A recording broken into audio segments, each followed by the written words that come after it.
وزیر اعظم شہباز شریف کی جدہ میں سعودی ولی عہد محمد بن سلمان سے ملاقات۔ نائب وزیر اعظم اسحاق ڈار اور فیلڈ مارشل سید عاصم منیر بھی شریک تھے۔ وزیر اعظم نے خادم الحرمین شریفین شاہ سلمان بن عبدالعزیز کے لیے نیک تمناؤں کا اظہار کیا۔ پاکستان کے لیے مملکت سعودی عرب کی طویل مدتی حمایت پر گہری ستائش کا اظہار۔ وزیر اعظم نے آزمائشی حالات میں سعودی عرب کے ساتھ مکمل یکجہتی بھرپور حمایت کا اعادہ کیا۔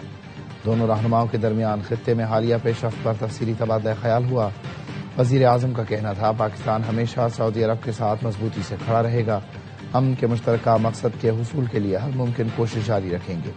وزیر اعظم سعودی عرب کا دورہ مکمل کر کے وطن واپس پہنچ گئے۔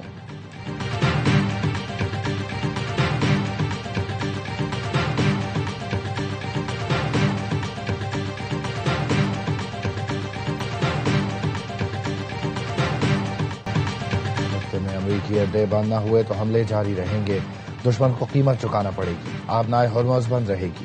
ایران کے سپریم لیڈر مجتبیٰ علی خامنہ ای کا پہلا بیان۔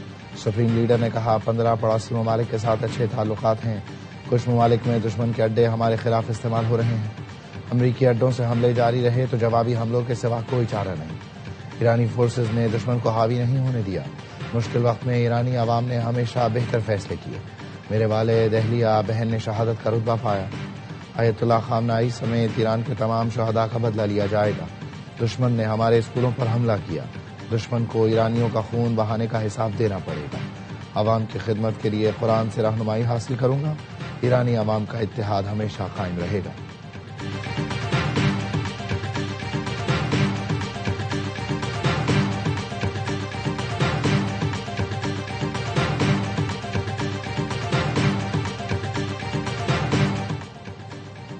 ایران کا حکومتی ڈھانچہ بھی محفوظ ہے، قیادت کی فوری تبدیلی کا کوئی امکان نہیں۔ امریکی ٹی وی نے انٹیلیجنس رپورٹ جاری کر دی۔ رپورٹ کے مطابق ایران کا نظام عوام پر کنٹرول برقرار رکھے ہوئے ہے۔ امریکہ اور اسرائیل کی جانب سے ایران پر شدید بمباری کی گئی۔ خامنہ ای کی موت کے بعد مجتبیٰ خامنہ ای کی قیادت استحکام کو تقویت دیتی ہے۔ سینئر امریکی اور اسرائیلی حکام کا خیال ہے ایرانی حکومت کو فوجی دباؤ کے باوجود تحلیل کرنا آسان نہیں۔ ایران نے دیر پا سیاسی تبدیلی کے امکانات فی الحال محدود ہیں۔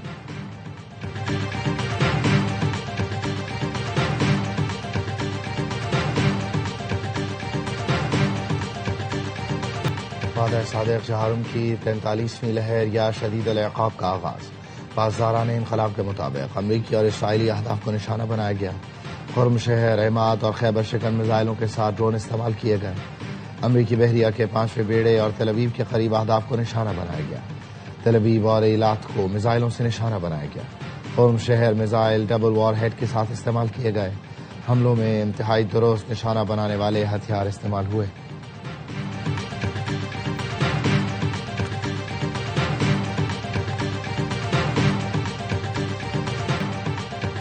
امریکہ کا C-135 ریفیولنگ طیارہ عراق میں حادثے کا شکار۔ سینکوم کے مطابق واقعہ آپریشن ایپک فیوری کے دوران حادثے کی وجہ سے پیش آیا۔ 2 طیاروں کو حادثہ پیش آیا، ایک طیارے نے محفوظ لینڈنگ کی۔ حادثہ دشمن کے حملے اور فرینڈلی فائر کا نتیجہ نہیں تھا۔ امریکی میڈیا کے مطابق طیارے میں 6 فوجی سوار تھے۔ اس سے پہلے سینکوم کی جانب سے جاری بیان میں کہا گیا ایران میں اب تک 6000 اہداف کو نشانہ بنایا۔ امریکی سینکوم کا کہنا ہے 90 سے زائد ایرانی بحری جہازوں کو نقصان پہنچایا اور تباہ کیا۔ 60 سے زائد عام بحری جہاز اور 30 سے زائد بارودی سرنگیں بچھانے والے جہاز شامل ہیں۔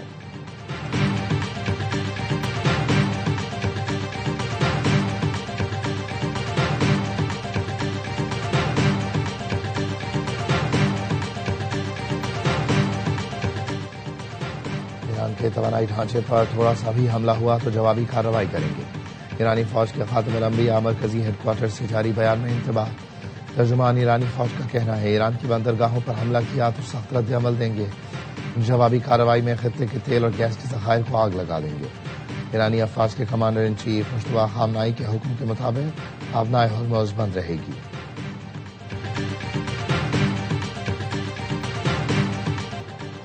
ایران نے خلیج فارس میں امریکی جہاز تباہ کر دیا۔ پاسداران انقلاب کا کہنا ہے وارننگ نظر انداز کرنے کے باعث امریکی جہاز کو نشانہ بنایا۔ آبنائے ہرمز اور خلیج فارس سے ہماری مرضی کے بغیر کوئی جہاز نہیں گزر سکے گا۔ جنگ شروع ہونے کے بعد سے ایران 16 جہازوں پر حملہ کر چکا ہے۔ عراق، بحرین اور عمان میں 6 آئل ٹینکروں کو نشانہ بنایا گیا۔ بصرہ کی بندرگاہ کے قریب 2 آئل ٹینکروں پر حملے کے بعد عراق نے تیل کی بندرگاہوں پر تمام آپریشن روک دیے۔ CNN کا دعویٰ ہے دھماکہ خیز مواد سے لیس ایرانی کشتی نے جہازوں کو نشانہ بنایا۔ امریکی اخبار نیو یارک ٹائمز کی رپورٹ کے مطابق ایران کے حملوں میں مشرق وسطیٰ میں امریکی تنصیبات کو بڑے پیمانے پر نقصان پہنچا۔ ایران نے امریکی اہداف پر ڈرون اور میزائل حملے کیے۔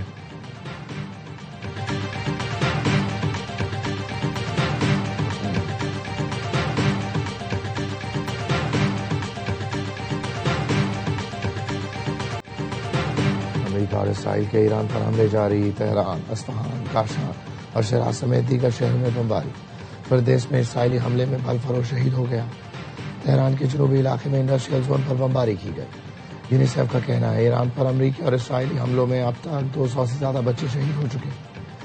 ایرانی وزارت صحت کے مطابق اتنا بارود برسایا گیا کہ 1,40,00,000 افراد کی زندگیاں خطرے میں پڑ گئیں۔ سوئٹزرلینڈ نے تہران میں سفارت خانہ عارضی طور پر بند کر دیا۔ اسرائیل کا بیروت کے مضافات میں شدید ترین حملہ، 6 افراد شہید ہو گئے۔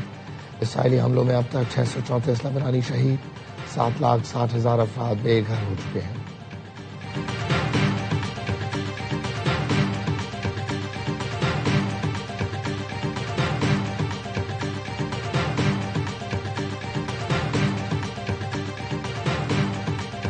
حالیہ کشیدگی میں حقائق کا علم ہونا انتہائی اہم ہے۔ ایران کے ایٹمی ہتھیار نہ رکھنے سے متعلق تجاویز کو مسترد کر دیا گیا۔ ٹرمپ کے مذاکرات سے متعلق بیانات، ایرانی وزیر خارجہ کا ایکس پر رد عمل۔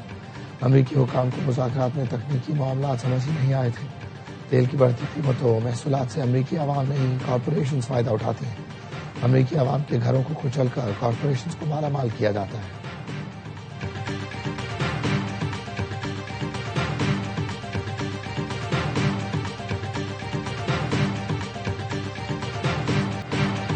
ایران کے عراق، متحدہ عرب امارات، سعودی عرب، کویت اور قطر میں ڈرون حملے۔ بغداد میں امریکی سفارت خانے پر ڈرون حملہ۔ عراقی سیکورٹی حکام کے مطابق امریکی سفارت خانے کے لاجسٹک سپورٹ کیمپ کو نشانہ بنایا گیا۔ عراق کے شہر اربل میں ڈرون حملے میں 6 فرانسیسی فوجی زخمی۔ کویت ایئرپورٹ پر حملے میں کئی ڈرون مار گرایا گیا۔ کویت میں رہائشی عمارت پر ڈرون گرنے سے 2 افراد زخمی۔ ریاض کے ڈپلومیٹک انکلیو پر ڈرون حملہ ناکام بنایا گیا۔ سعودی وزارت دفاع نے بتایا 28 ڈرونز کو تباہ کر دیا۔ ایران کی جانب سے دبئی کے گریک ہاربر کے قریب عمارت پر ڈرون حملہ کیا گیا۔ ڈرون گرنے سے عمارت میں آگ لگ گئی تھی۔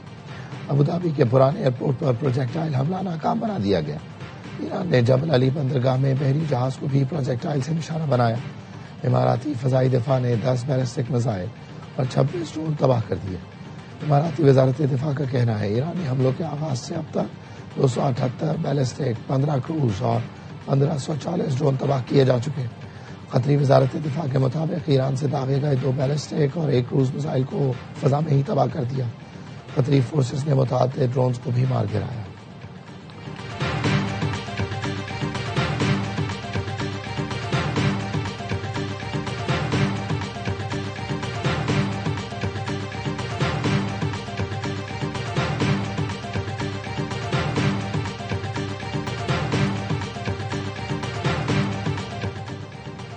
میں کشیدگی فوری ختم کی جائے، پاکستان کا سلامتی کونسل میں مطالبہ۔ مستقل پاکستانی مندوب عاصم افتخار نے ایران سے متعلق اجلاس میں خطاب کرتے ہوئے کہا فریقین انتہائی تحمل کا مظاہرہ کریں، مزید کشیدگی سے گریز کریں، مستقل جنگ بندی قائم کریں اور مذاکرات کا عمل دوبارہ شروع کریں۔ ایران کے جوہری مسئلے کے پرامن حل کے لیے اپنی حمایت کا ادا کرتے ہیں۔ ایرانی جوہری پروگرام پر سفارتکاری کے تعطل نے معاملے کو مزید پیچیدہ بنا دیا۔ تنازع کا پائیدار حل سفارتکاری کے آزمودہ اصولوں کو اپنانے میں مثمر ہے۔ پاکستان کا آج بھی یہی موقف ہے کہ مسائل مذاکرات کے ذریعے حل ہوں گے۔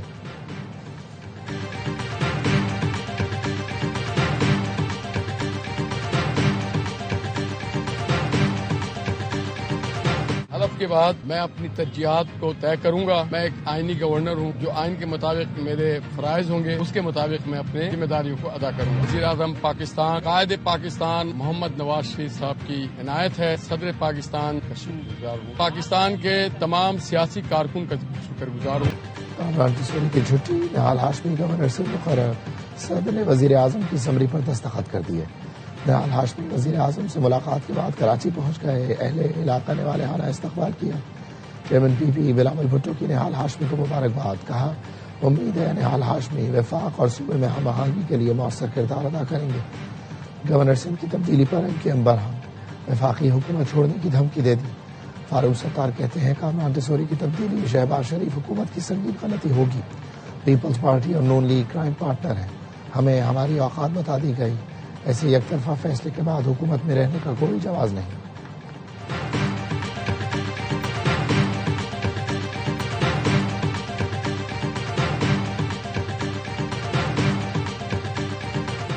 گونگا بہرا یا ڈمی گورنر نہیں رہنا چاہتا. ابھی تو پارٹی شروع ہوئی ہے. کس نے ہٹوایا کس نے ہٹایا ہمیں سب آتا ہے. اگر چھیڑو گے تو پھر چھوڑیں گے نہیں. میری مہمان نوازی کی یہ آخری افطار ہے. اللہ حافظ. خدا حافظ. راجیو بچاؤ کانفرنس کی سزا دی گئی تو یہ کام کرتا رہوں گا. کس نے ہٹایا کس کے کہنے پر ہٹایا سب جانتا ہوں. اگر چھیڑو گے تو چھوڑیں گے نہیں. گونگا بہرا یا ڈمی گورنر نہیں تھا نہ رہنا چاہتا ہوں. گورنر سندھ کامران ٹیسوری کہتے ہیں نہال ہاشمی کو مبارکباد دیتا ہوں. جو اقدامات ہم نے کیے انہیں جاری رکھیں. کوئی بھی ساری زندگی کسی منصب پر نہیں رہتا. سیاست کی بات کریں تو ابھی تو پارٹی شروع ہوئی ہے. خبر سن کر میں دبک کر بیٹھا نہیں. ڈرے وہ لوگ جن کے سارے راز میں جانتا ہوں. گورنر ہاؤس سے امید رمضان دسترخوان ختم کر دیا گیا. کامران ٹیسوری سے گورنر ہاؤس کے اسٹاف کی الوداعی ملاقات. سابق گورنر کامران ٹیسوری عمرے کی ادائیگی کے لیے سعودی عرب روانہ. کامران ٹیسوری نے استعفیٰ دوپہر کو ہی بھجوا دیا تھا.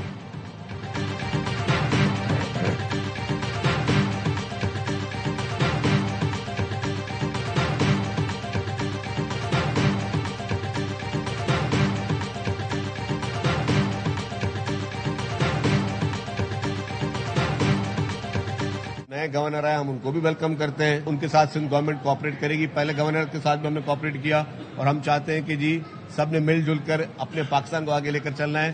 ہم نے کسی بھی قسم کے کانفلکٹ میں نہیں جانا. دور نہیں جب کراچی پورے خطے کا معاشی ہب بنے گا. ہم سب مل کر کراچی اور پاکستان کو ترقی دیں گے. نئے گورنر سندھ کو خوش آمدید کہتے ہیں. سندھ حکومت نے پہلے گورنر سے بھی تعاون کیا. آئندہ بھی کریں گے. نئے نامزد گورنر سندھ سے امید ہے کہ وہ آئینی کردار ادا کریں گے. سینئر وزیر سے شرجیل میمن کا ایکسپو سینٹر کراچی میں گل پلازا عید بازار کے افتتاح کے بعد گفتگو. کہا ہر مشکل گھڑی میں سندھ حکومت تاجر برادری کے ساتھ رہی ہے. گل پلازا متاثرین کے لیے 500 سے زائد اسٹال لگائے ہیں. وزیر داخلہ سے انزیال انجار نے کہا غیر ضروری لوگوں سے سیکورٹی واپس لے رہے ہیں. پولیس سڑکوں پر ہوگی تو عوام کے جان و مال کا بہتر تحفظ ممکن ہوگا.